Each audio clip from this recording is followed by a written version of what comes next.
कभी सोचा है कि दुनिया की जो सबसे बढ़िया कहानियां होती हैं, मतलब चाहे कोई बड़ी फिल्म हो या बचपन की कोई कहानी, उनमें ऐसा क्या होता है जो हमें एकदम पकड़ लेता है? आज ना हम एक छोटे से बादल की कहानी से इसी राज पर से पर्दा उठाएंगे। तो सवाल ये ही है, एक बादल जो रो नहीं सकता, वो भला हमें कहानी सुनाने के बारे में क्या सिखा सकता है? चलिए, इसी सवाल को साथ लेकर आगे बढ़ते हैं और देखते हैं कि इस छोटी सी कहानी में कहानी सुनाने की कला के कितने बड़े-बड़े राज छिपे हैं। तो शुरू करते हैं। देखिए, हर कहानी की शुरुआत होती है उसके हीरो से। तो सबसे पहले मिलते हैं हमारे हीरो से और जानते हैं कि आखिर वो चाहता क्या है। और ये रहा हमारा हीरो। इसका नाम है पफी। आसमान में तैरता एक खुशमिजाज बड़ा प्यारा सा बादल। पर रुकिए, पफी कोई ऐसा वैसा बादल नहीं है। उसका ना एक बहुत ही खास मकसद है। तो देखिए, यहां कहानी का पूरा स्टेज सेट हो गया है। एक तरफ है एक सूखा प्यासा बगीचा जो बेचारा उम्मीद से आसमान की तरफ देख रहा है, और दूसरी तरफ है हमारा हीरो पफी, जिसका लक्ष्य बिल्कुल साफ है, उसे मदद करनी है। बस यहीं से कहानी का असली इंजन स्टार्ट होता है। तो अब हमारा हीरो तैयार है, उसका मकसद भी साफ है। लेकिन क्या सब कुछ इतना आसान होने वाला है? बिल्कुल नहीं। अब कहानी में मुश्किलें आना शुरू होती हैं। हमारे हीरो को एक के बाद एक चुनौतियों का सामना करना पड़ता है। स्टोरी टेलिंग की भाषा में इसे राइजिंग एक्शन कहते हैं, मतलब टेंशन का धीरे धीरे बढ़ना। तो पफी अपनी पहली कोशिश करता है। वो अपनी आंखें जोर से बंद करता है, पूरी ताकत लगा देता है, और हम सब सांस रोककर इंतजार कर रहे हैं कि अब क्या होगा। लेकिन बारिश की जगह क्या गिरता है? कॉन्फिटी, मतलब रंग बिरंगे कागज के टुकड़े। ये है कहानी का पहला ट्विस्ट, बिल्कुल अनएक्सपेक्टेड। इससे हमें पता चलता है कि पफी जो करना चाहता है और असल में जो हो रहा है, उसमें जमीन आसमान का फर्क है। पर पफी हार मानने वालों में से नहीं है। वो फिर से कोशिश करता है, और इस बार तो मामला और भी अजीब हो जाता है। रबर की बत्तखें, मतलब हर कोशिश के साथ हमारे हीरो की मुश्किलें और बढ़ती जा रही हैं और कहानी और मजेदार होती जा रही है। और यह है तीसरी और एक और नाकाम कोशिश। अब जरा नीचे बगीचे का हाल देखिए। वो ग्लिटर, रबर की बत्तखों और कॉन्फेटी से भर चुका है। मतलब पूरा का पूरा एक शानदार रायता फैल चुका है। तो सवाल ये है कि ये सब क्यों हो रहा है?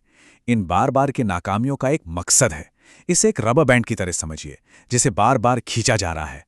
हर नाकामी के साथ टेंशन बढ़ता है, हमारी दिलचस्पी बढ़ती है, और जब कहानी अपने क्लाइमैक्स पर पहुंचती है ना, तो उसका असर कई गुना ज्यादा मजेदार और संतोषजनक होता है। और ये जो सारा टेंशन अब तक बना है, ये सब हमें कहानी के एक ही सबसे जरूरी मोड़ पर लेकर जा रहा है, और वो है कहानी का क्लाइमैक्स। ये कहानी का वो पॉइंट है जहां इमोशंस अपने पीक पर हैं। पफी बेचारा पूरी तरह फ्रस्ट्रेट हो चुका है। उसकी सारी निराशा अब बस फूटने ही वाली है। वो हार मानने ही वाला है, लेकिन फिर भी वो एक आखिरी कोशिश करता है। और फिर कुछ कमाल होता है। एक आंसू, बस एक, और यही वो पल है जो सब कुछ बदल कर रख देता है। यह है पूरी कहानी का टर्निंग पॉइंट। तो चलिए अब कहानी के आखिरी पड़ाव पर चलते हैं। देखते हैं कि उस एक आंसू ने आखिर क्या कमाल किया।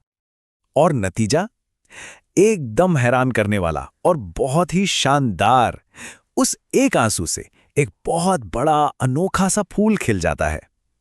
इससे एक बात तो साफ होती है कि कभी-कभी किसी की सबसे अलग तरह की नाकामी ही उसकी सबसे बड़ी कामयाबी बन सकती है। और बस इसी के साथ पफी की इमोशनल जर्नी भी पूरी होती है।